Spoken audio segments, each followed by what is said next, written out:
Hello વિદ્યાર્થીઓ, કેમ છો? સર્વને સૌપ્રથમ જય સ્વામિનારાયણ છે.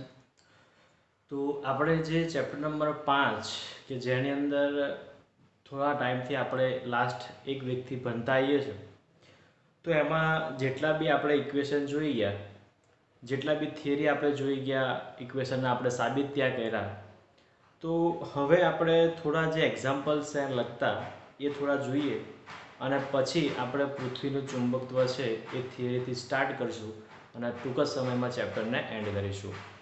તો શરૂઆત કરીએ એ પ્રમાણે પહેલાં છે એક્ઝામ્પલ તમને આપેલું છે 5.2 એક્ઝામ્પલ છે. એક્ઝામ્પલ શું કહે છે તમે ધ્યાનથી ત્યાં જોઈ શકો છો. અને એક્ઝામ્પલમાં એવું કહેવામાં આવ્યું છે કે એક નાના ગજિયા ચુંબકને તેની અક્ષના 800 ગોસ જેટલા જે એક ચુંબક છે, ચુંબકની અંદર તમને યાદ છે કે આપણે જે દાખલા ગણીએ છીએ, દાખલાની પ્રેક્ટિસ આપણે કઈ રીતે કરીએ છીએ ફિઝિક્સની અંદર. તો સૌપ્રથમ તમને જે આપેલી માહિતી છે લઈ લઈએ. ગિવન ડાટા છે.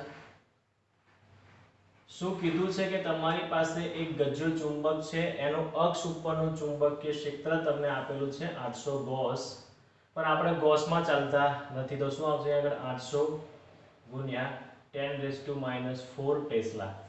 800 ગુણ્યા 10⁻⁻4 ટેસ્લા કોને ત્યાં આપે 800 ગોસ જેટલા બાહ્ય ચુંબકીય ક્ષેત્ર સાથે 30 ડિગ્રીના ખૂણે તમને થીટા કેટલા આપ્યો છે? થીટા આપ્યો છે તમને 30 ડિગ્રીના ખૂણે મૂકતા તે 0.016 ન્યૂટન મીટર જેટલો ટોર્ક અનુભવે છે. તો તમે ટોર્કની વેલ્યુ કેટલી આપી છે? 0.016 ન્યૂટન મીટર જેટલો ટોર્ક અનુભવે છે. ક્લિયર છે? તો હવે તમને 3 માર્ક્સની અંદર પ્રશ્ન પૂછાય તો તમને 3 વસ્તુ તમને સાબિત કરવા માટે કીધી. તો પહેલા જ એનો પ્રશ્ન છે કે ચુંબકની ચુંબકીય ચાક માત્રા ચેકઆઉટ કરો.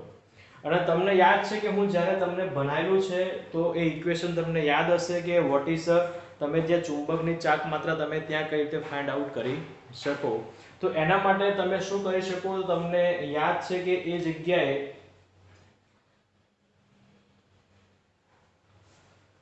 તો એ તમારે શોધવાનો છે અને એમાં તમને કીધું છે કે ભાઈ ચાક માત્રા શોધો. ચાક માત્રા મીન્સ કે તમારે અહીંયા આગળ કહી શકાય તો તમારે સ્મોલ m ફાઇન્ડ આઉટ કરવાનો છે. તો ઓકે, તમને યાદ છે કે જ્યારે કોઈ પણ ટોર્ક લાગે તો ટોર્કનું ઇક્વેશન શું છે? tau mb sin θ. કારણ કે તમારી જે ટોર્ક છે કઈ રાશિ છે? સદિશ રાશિ છે. તમારી થિયરીમાં તમે ઇક્વેશન બી સાબિત કરી ચૂકેલા છો. તો m ને સબ્જેક્ટ બનાવો તો શું આવશે? m tau ના છેદમાં b sin θ. tau ની વેલ્યુ તમને આપેલી છે, કેટલી આપી છે? 0.016 ના છેદમાં b ની વેલ્યુ તમને આપી છે 800 ગુણ્યા 10⁻⁴ અને sin ની થીટા ની વેલ્યુ તમને આપેલી છે 30 ડિગ્રી. અને તમે લોકો જાણો છો કે અહીંયા આગળ 0.016 છે ના છેદમાં 800 છે ગુણ્યા sin 30 ની કિંમત તમને યાદ છે 1/2 આવે અને into 10⁻⁴ આવે. આની તમે ગણતરી કરશો તો તમને શું મળી જશે? ચુંબકની ચાક માત્રા તમને મળી જશે અને એની વેલ્યુ આવશે 0.4. કેટલી વેલ્યુ આવશે? 0.4 એમ્પિયર મીટર સ્ક્વેર બરાબર. ક્લિયર છે? બહુ સિમ્પલ એક્ઝામ્પલ છે. આમાં કોઈ જ નવીન છે નહીં, ખાલી ઇક્વેશન આવડવું જોઈએ. આપણને આ ટોર્કનું ઇક્વેશન યાદ હતું, સીધી વેલ્યુ મૂકી અને ફાઇન્ડ આઉટ કરી લીધું. બીજો પોર્શન શું કહે છે ધ્યાન રાખજો. બીજામાં વાત કરી છે કે ભાઈ મહત્તમ સ્થાયી માંથી મહત્તમ અસ્થાયી સ્થિતિમાં લાવવા માટે કરવું પડતું કાર્ય શોધવાનું છે. તો તમારું જે ચુંબક છે એને મહત્તમ સ્થાયી સ્થિતિ અને તેમાંથી મહત્તમ અસ્થાયી સ્થિતિમાં તમારે ત્યાં લઈ જવાનું છે અને એ દરમિયાન થતું તમારું કાર્ય તમારે ચેકઆઉટ કરવાનું છે. તો એ તમે કઈ રીતે કરી શકશો? તો ધ્યાન રાખજો, મહત્તમ સ્થાયી સ્થિતિ તો એ ક્યારે પોસિબલ છે વિચારો. તો તમને યાદ છે કે જ્યારે આપણે ઇક્વેશન સાબિત કર્યું હતું સ્થિતિ ઊર્જાનું, અને સ્થિતિ ઊર્જાનું ઇક્વેશન શું તમારે આવ્યું હતું? -mb cos θ. શું આવ્યું હતું? -mb cos θ. જો થીટાની વેલ્યુ 0 હોય, જો થીટાની વેલ્યુ 0 હોય તો શું આવશે? એકદમ મહત્તમ સ્થાયી શું આવશે? ત્યાં સ્થાયી સ્થિતિ આવશે. અને પછી તમે જ્યારે થીટાની વેલ્યુ 180 કરો ત્યારે તમને શું મળશે? મેક્સિમમ એનર્જી મળશે, મતલબ મેક્સિમમ અસ્થાયી પોઝિશન તમને મળવાની છે.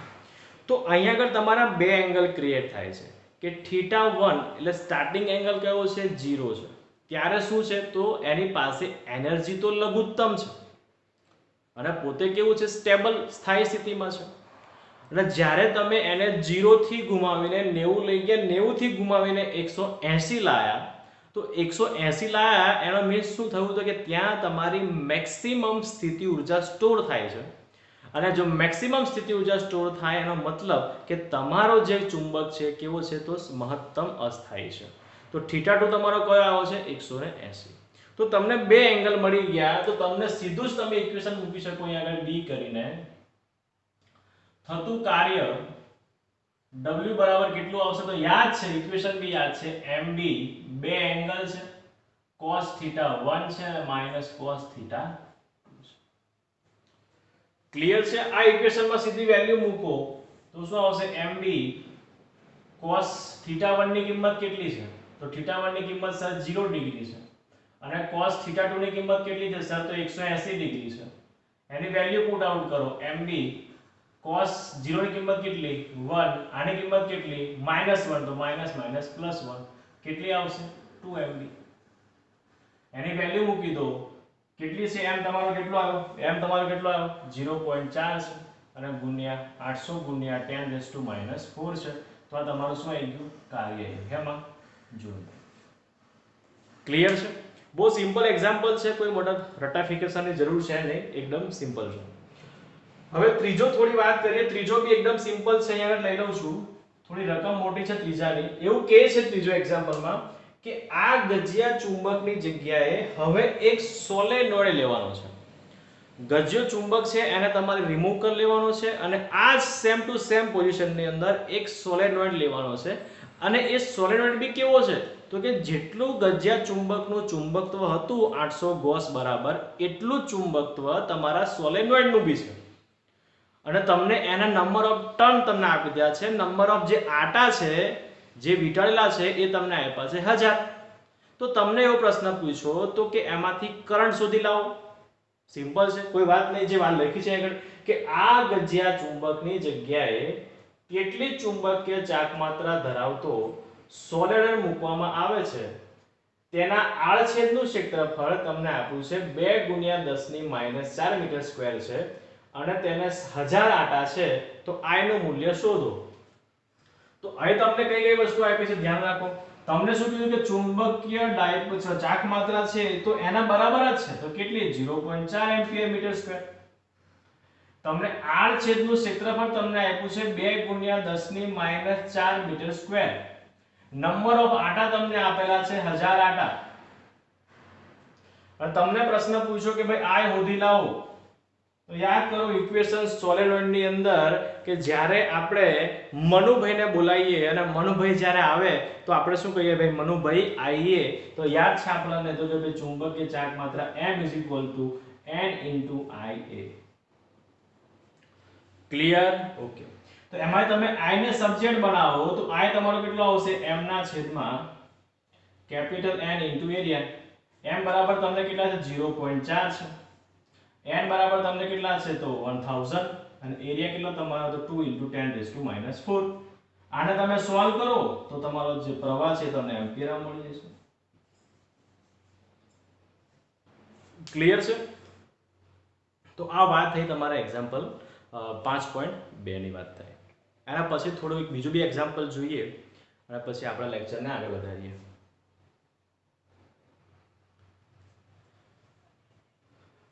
Okay dear. તો હવે આપણે એક્ઝામ્પલ નંબર જે 5.5 છે એના વિશે વાત કરવાની છે અને ખૂબ જ ઇમ્પોર્ટન્ટ એક્ઝામ્પલ છે.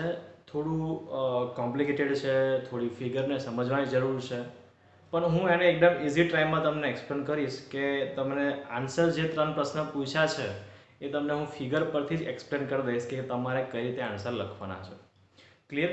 તો પ્રશ્ન શું કહે છે એવું ધ્યાનથી સમજી લઈએ. પહેલા કે આકૃતિમાં O બિંદુએ મૂકેલી અને ચુંબકીય સોય P દર્શાવેલ છે. જે ફિગર છે એની અંદર જે P પોઈન્ટ છે ચુંબકીય સોય છે એવું ધ્યાન રાખો.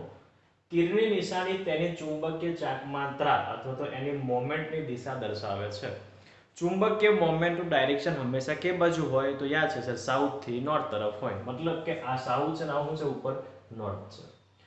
તો બીજા તીર તેના જેવી જ બીજી ચુંબકીય સોય Q ના જુદા જુદા સ્થાન અને ચુંબકીય ચાકમાત્રાનો દિશા દર્શાવેલ છે. સિમ્પલ છે, ધ્યાન રાખો કે P છે એક ચુંબકીય સોય છે, QB શું તમારું છે એક ચુંબકીય સોય છે. એક એવું રેફરન્સ તરીકે ધારો ને આગળ તમને એવું કીધું છે કે ભાઈ કઈ રચના અથવા કઈ ગોઠવણીમાં તંત્ર સંતુલનમાં નથી. બીજો પ્રશ્ન પૂછ્યો છે ભાઈ કઈ ગોઠવણીમાં તંત્ર સ્થાયી અને અસ્થાયી સંતુલનમાં છે. ત્રીજો પ્રશ્ન પૂછ્યો છે કે દર્શાવેલ બધી જ ગોઠવણીઓમાંથી લઘુત્તમ સ્થિતિ ઊર્જા કઈ ગોઠવણીની છે. તો પ્રશ્ન બદલાય છે, પ્રશ્ન ઘૂમી શકે છે, કોઈ ટેન્શન વાળી વાત છે નહીં, પણ તમે આગળ ઇઝીલી ફોર્મમાં હું તમને એક્સપ્લેન કરાવું. ધ્યાન રાખો, હું તમને પહેલા એક ફિગર સમજાવવાનો ટ્રાય કરું, એના પરથી બધા આન્સર આવી જશે. સપોઝ માન લો આ રીતે કે આ મારી પાસે જે P છે ને જે સોય છે, આ સાઉથ છે અને એક નોર્થ છે. એ પોતાનું ત્યાં ચુંબકીય ક્ષેત્ર છે એવું માની લો. તો ચુંબકીય ક્ષેત્ર ક્યાં આવશે? નોર્થ થી સાઉથ તરફ. ક્યાં આવશે? તો નોર્થ થી ને સાઉથ તરફ. તો આ જે મારો આખો પોર્શન છે એને હું P કહું. તો એવું માની લો કે જે P છે એક ચુંબક છે, મતલબ કે એને પોતાનું ત્યાં ચુંબકીય ક્ષેત્ર છે, અને જે Q છે એ તમારા ચુંબકીય ક્ષેત્રની અંદર છે. રિપીટ કરું કે તમારું P છે એ એક મેગ્નેટ છે અને પોતે શું જનરેટ કરે છે? ચુંબકીય ક્ષેત્ર જનરેટ કરે છે. અને એ ચુંબકીય ક્ષેત્રની અંદર તમારી મોમેન્ટ કોની છે? તો Q ની. ક્લિયર છે? તમારો Q નું કામ શું છે? તો એ ચુંબકીય મોમેન્ટ ધરાવે છે. અને P નું કામ શું છે? તો હું આગળ રિપ્રેઝન્ટ કરું કે તમારો જે M છે એ કોનો છે? તો Q નો છે. જે તમારે Q દેખાય છે એ બધા શું છે? તો તમારા મોમેન્ટ છે. અને જે B છે એ શું છે? તો એ P છે. મતલબ કે જે ચુંબકીય ક્ષેત્ર P નું છે એની અંદર જ તમારા જે Q છે એ બધા આવેલા છે. ક્લિયર છે? તો સમજવા માટે એકદમ ઈઝી પડશે. હવે વાત કરીએ તો અલગ અલગ પોઈન્ટ જોતા જઈએ. તો પહેલા તમને પ્રશ્ન એવો પૂછ્યો કે ભાઈ કઈ તંત્ર જે છે, તો એમાં પ્રશ્ન પૂછ્યો કે ભાઈ કઈ રચનામાં તંત્ર સંતુલનમાં નથી. હવે તંત્ર સંતુલનમાં હોવું જોઈએ તો એના માટે શું હોવું જોઈએ? તો કે તંત્ર સંતુલનમાં હોય તો વિચાર કરો કે જે સોય છે એ પોતાની એકની એક જ જગ્યાએ ઊભી રહે. ક્લિયર છે? તો એ વસ્તુ ક્યારે પોસિબલ છે? કે જ્યારે એની ઉપર કોઈ પણ બાહ્ય ટોર્ક ના લાગે. ક્લિયર થાય છે? જો તમારા ટોર્કની વેલ્યુ 0 થઈ જાય, તો તમારું તંત્ર એમાં થઈ જાય? સંતુલનમાં થઈ જાય. ક્લિયર થાય છે? તો અહીંયા આગળ તમને એક પ્રેઝન્ટના ફોર્મમાં દર્શાવું કે જો તમારા થીટાની ટોર્ક જે છે, ટોર્ક શું આવશે? તો mb sin થીટા. જો થીટાની વેલ્યુ 0 હોય અથવા તો 180 ડિગ્રી હોય તો જ આ તમારો જે ટોર્ક છે એવું થઈ જાય? 0 થઈ જાય. અન્યથા કોઈ પણ કન્ડિશનની અંદર તમારો ટોર્ક છે 0 છે નહીં. તો પહેલા પ્રશ્ન સમજવાનો ટ્રાય કરીએ કે જો ટોર્કની વેલ્યુ મારે 0 કરવી હોય તો જ મારું તંત્ર સંતુલનમાં આવે, બાકી સંતુલનમાં છે નહીં. ઓકે, તો ધ્યાન રાખીએ. હવે સૌપ્રથમ લેતા જઈએ આગળ. તો આ જે Q1 છે, ધ્યાન રાખો, જે Q1 છે એનું ડાયરેક્શન કે બાજુ છે? આ બાજુ છે. અને તમારા જે ચુંબક છે, તમારું જે ચુંબક મતલબ કે જે P વાળો પોઈન્ટ છે એ ક્યાં છે? તો ઉપરની તરફ છે. ધ્યાન રાખો, આ ક્યાં છે? ઉપરની તરફ. ક્લિયર થાય છે? આ એની એક્સિસ વિચારી લો આ રીતે. અને તમારો જે Q છે ક્યાં છે? તો કે અહીંયા આગળ છે સર. Q1 અહીંયા આગળ છે. તો આ શું કરે છે? એકબીજાને ક્રોસ મતલબ છેદે છે. તો એંગલ કેટલો બનાવે છે? 90 ડિગ્રી. મતલબ કે આ Q1 અને જે P નો સંબંધ જે થીટા જે છે એ થીટા તમને કેટલો મળે છે? આગળ 90 ડિગ્રીનો થીટા મળે છે. પોઈન્ટ પકડમાં આવે છે? ઠીક. હવે પહેલા બધાના એંગલ ફાઇન્ડ આઉટ કરી લઈએ કે એંગલ કયા કયા બનાવે છે. હવે Q2 જોવો અને Q2 નો જે એંગલ છે, મતલબ કે તમારો Q2 નો જે એંગલ છે એટલે કે M2 નો જે એંગલ છે એ અહીંયા આગળ p સાથે કેવો છે? તો p તો ઉપર ડાયરેક્શનમાં છે, ક્લિયર છે, અને આ કેવો છે 90, તો ઓબ્વિયસલી આ બી તમારો આ θ1 છે, આ θ2 બી તમારો કેટલો એંગલ બનાવે છે 90, ક્લિયર છે. હવે ધ્યાન રાખો અહીં આગળ q3 જોઈએ તો q3 ક્યાં આવે છે? નીચે આવે છે, અને તમારો p ક્યાં છે? તો કે સર એ તો ઉપર છે.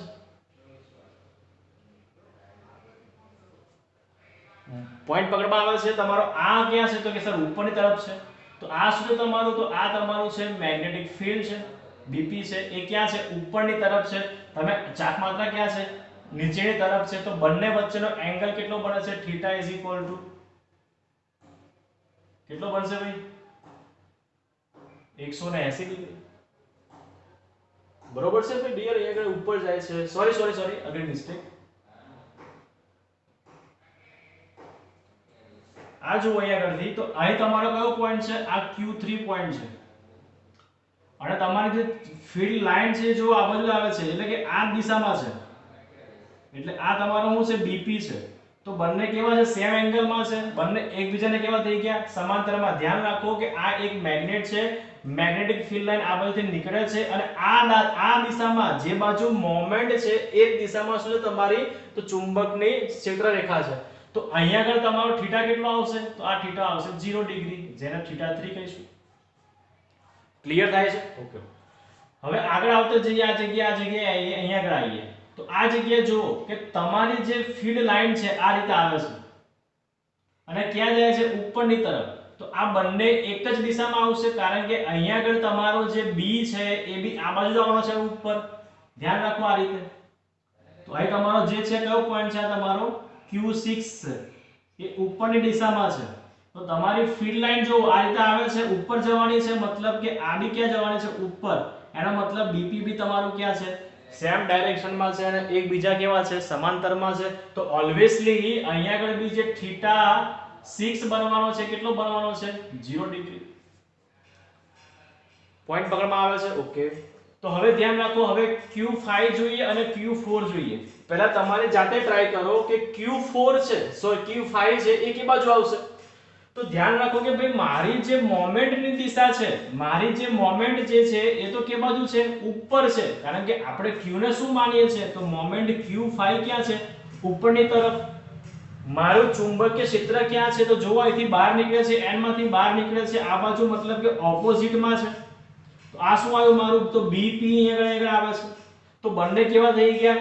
પરસ્પર વિરુદ્ધ થઈ ગયા. અને પરસ્પર વિરુદ્ધ હોય તો આ જે θ5 છે કેટલો આવશે આગળ? 180 ડિગ્રી.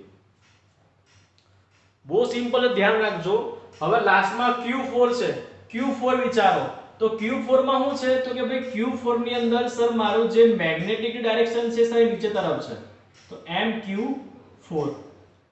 પરંતુ ધ્યાન રાખો કે જ્યારે અહીંથી મતલબ કે મારી જે ફીલ્ડ લાઈન છે નીકળે છે બહાર, તો એ ફીલ્ડ લાઈન તો ક્યાં છે? આ બાજુ છે, આ રીતે આવશે, અહીંથી આ રીતે. અને તમારું Q4 ક્યાં છે? તો નીચેની તરફ છે, અને તમારે B ક્યાં છે? તો ઉપરની તરફ. મતલબ બંને હું થઈ ગયા. તો આ બી θ તમારો કેટલો બનશે? θ4 180 ડિગ્રી. ક્લિયર છે આટલી વસ્તુ? બહુ સિમ્પલ છે, ધ્યાન રાખીને સમજો તો કોઈ પ્રોબ્લેમ છે નહીં, બાકી તો પછી ગોચા ગોચી થઈ જશે. તો શું છે? સિમ્પલ છે, જોઈ લો. આ Q1 છે, આ P ડાયરેક્શન આ બાજુ નીકળે છે, એંગલ કેટલો? θ1 90 ડિગ્રી, θ2 કેટલો આવ્યો? 90 ડિગ્રી આવ્યો. θ3 કેટલો આવ્યો? તો કે સર અહીંયા આગળ ચુંબકીય મોમેન્ટ છે નીચે આવે છે, અને મેગ્નેટિક ફીલ્ડ જે લાઈન છે એ બી નીચે આવે છે. તો બંને કેવી થઈ ગઈ? સમાંતર. તો એંગલ 0. અહીંયા આગળથી તમારો Q6 છે એ ઉપરની તરફ મોમેન્ટ છે. તમારી જે ફીલ્ડ લાઈન છે અહીંથી નોર્થમાંથી નીકળે છે, સાઉથમાં એન્ટ્રી મારશે, તો same to same direction. θ6 always 0. અહીંયા આગળ ધ્યાન રાખો કે આ તમારો એંગલ કેટલો બને છે? 180. કઈ રીતે બને છે? તો આ Q5 છે એ ઉપરની તરફ છે, તમારી ફીલ્ડ લાઈન છે કે બાજુ આવશે? આ બાજુ આવશે, નીચેની તરફ. તો એંગલ કેટલો બનાવશે? 180. અને આ બી તમારી સેમ કન્ડિશન છે. બસ. તો હવે કોઈ જ પ્રોબ્લેમ છે નહીં, તમે જવાબ સીધા આપતા જાઓ. એનો જવાબ શું આવશે? એ એવું કહે છે કે ભાઈ કઈ રચના, કઈ ગોઠવણીના તંત્ર જે છે એ સંતુલનમાં નથી એવું પ્રશ્ન પૂછ્યો છે. તો સંતુલનમાં નથી એનો મીન્સ વોટ કે તે ટોર્ક કેટલું હોવું જોઈએ? 0 હોવું જોઈએ. અને ટોર્ક 0 ક્યારે પોસિબલ છે? ટોર્ક 0 ક્યારે પોસિબલ છે? તો વિચાર કરો કે ટોર્ક 0 ક્યારે થાય? તો કે સર જ્યારે sin θ ની વેલ્યુ 0 થાય ત્યારે ટોર્ક 0 થાય. ક્લિયર થાય છે? જ્યારે sin θ ની વેલ્યુ ત્યાં 0 આવે તો એ દરમિયાન તમારું ટોર્ક કેટલું થઈ જાય? શૂન્ય થઈ જાય. કેમ? તો ટોર્ક mb sin θ છે. તો sin θ 0 કયા કેસમાં જોવા મળે? તો બે જ કેસમાં જોવા મળે. એક sin 0 હોય ત્યારે 0 હોય અને sin 180 હોય ત્યારે 0 હોય. અને જો ટોર્કની વેલ્યુ 0 થાય તો જ તમારું તંત્ર સંતુલનમાં હોય, અન્યથા સંતુલનમાં હશે. તો કઈ સિસ્ટમ તમારામાં જોવા જાવ તો આ 180 સંતુલન છે, આ 0 સંતુલન છે, 0 સંતુલન છે, 180 સંતુલન છે. તો બે કન્ડિશન છે. કઈ? તો એક PQ1 વાળી કન્ડિશન અને બીજી PQ2 વાળી કન્ડિશન કે જે પોતે કેવી છે? સંતુલનમાં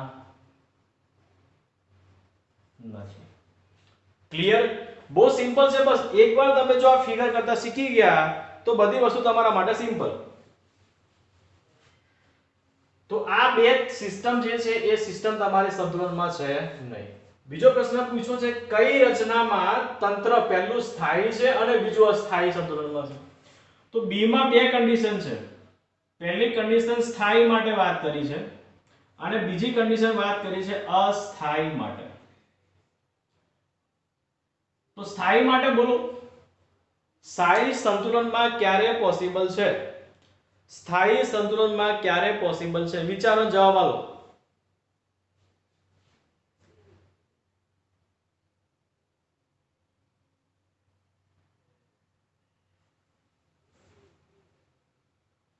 બોલો.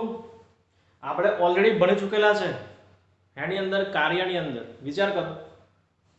જવાબ તો આપી નહીં શકો, હું એક્સપ્લેન કરી લઉં છું, તમે તમારો જે આન્સર છે એને ક્રોસ ચેક કરી લો. તો કે જે સ્થાયી પોઝિશન હોય તો સ્થાયી પોઝિશન ક્યારે પોસિબલ છે? તો તમને યાદ છે કે જ્યારે થીટા કેટલો હોય? 0 હોય તો જે વસ્તુ પોસિબલ છે. અને અસ્થાયી ક્યારે પોસિબલ છે? કે જ્યારે થીટા કેટલો હોય? 180 ડિગ્રી હોય. જો યાદ ના હોય તો આગલા લેક્ચર જોઈ લેવા, યાદ આવશે. સ્થિતિ ઊર્જાવાળા લેક્ચર જોઈ લેવું. એમાં જે 3 કિસ્સાઓ ભણાયા છે ને એમાંથી આન્સર આપવાના છે. તો સ્થાયી કન્ડિશન મતલબ શું? તો કે થીટા કેટલો હોવો જોઈએ? 0 ડિગ્રી હોવો જોઈએ. તો કઈ કન્ડિશન છે? તો એક તો PQ6 અને બીજી કઈ છે? PQ3. આ બંને કન્ડિશન કેવી છે? સ્થાયી સંતુલનમાં છે. અસ્થાયીમાં શું છે? તો કે થીટા કેટલો હોવો જોઈએ? 180 ડિગ્રી હોવો જોઈએ. કઈ કન્ડિશન છે? જોઈ લો. PQ4 છે અને બીજી PQ5 છે. તો આ બે કન્ડિશન તમારા આગળ આન્સર છે. હવે સી જોઈએ. સી થોડો કોમ્પ્લિકેટેડ છે બટ સિમ્પલ છે. સી માં એવું કહે છે કે ભાઈ દર્શાવેલ બધી જ ગોઠવણીઓમાંથી લઘુત્તમ સ્થિતિ ઊર્જા શોધવાની છે. ભાઈ શું ચેક કરવાનું છે? લઘુત્તમ સ્થિતિ ઊર્જા ચેક કરવાની છે. તો એની પહેલા તમને એ ખબર હોવી જોઈએ કે જે સ્થિતિ ઊર્જાનું જે ઇક્વેશન છે એ U કેટલું હોય છે? તો સર યાદ છે mb cos θ. કેટલું યાદ હોય છે? તો કે mb cos θ છે. ઓકે, કોઈ પ્રોબ્લેમ નહીં. પરંતુ હવે તમે આને કઈ રીતે ચેક કરી શકશો કે ભાઈ થીટાની વેલ્યુ કેટલી હોવી જોઈએ તો તમને લઘુત્તમ મળે? તો યાદ છે કે થીટાની વેલ્યુ કેટલી હોવી જોઈએ? સર થીટાની વેલ્યુ 0 હોવી જોઈએ. તો તમને શું મળશે? લઘુત્તમ. યાદ છે, આપણે ભણી ચૂક્યા છે. લઘુત્તમ સ્થાયી તો લઘુત્તમ ઊર્જા તમને ત્યાં જોવા મળશે. તો થીટાની 0 હોય એવી કન્ડિશન કેટલી છે? તો કે બે છે. એક Q3 છે અને બીજી Q6 છે. એક Q3 વાળી બી 0 છે અને Q6 વાળી બી 0 છે. તો બે માંથી ઓછી કોણ? તો બે માંથી ઓછી કોણ એ તમારી લઘુત્તમ બને. તો હવે તો થોડું સાહેબ કન્ફ્યુઝન થયું કે હવે કઈ રીતે ફાઇન્ડ આઉટ કરીએ? તો ધ્યાન રાખો આ બાજુ કે સપોઝ માન લો આ દેખાય છે. ઓકે ઓકે, અહીં લઈ લઉં છું. સપોઝ માન લો આ મારી પાસે કોઈ મેગ્નેટ છે. આ એન્ડ પોલ છે, આ સાઉથ પોલ છે.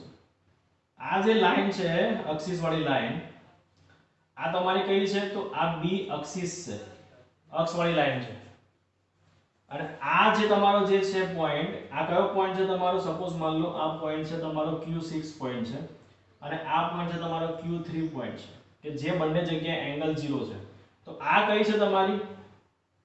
બી ઇક્વેટોરિયલ લાઈન, વિષુવરેખા છે. હવે તમને એ ખબર પડતી હોવી જોઈએ કે ભાઈ બી અક્ષિસ માટે શું ઇક્વેશન હોય અને બી ઇક્વેટોરિયલ લાઈન માટે શું ઇક્વેશન હોય. કારણ કે ધ્યાન રાખજો, અહીંયા આગળ એક નોટ કહું છું, એ નોટ તમારે યાદ રાખવાની છે. કારણ કે આ દરેક જે આ પોઈન્ટ છે Q3 અને Q6 પોઈન્ટ છે એ સેન્ટર O થી બંને સમાન ડિસ્ટન્સે આવેલા છે. કારણ કે આ સર્કલ છે.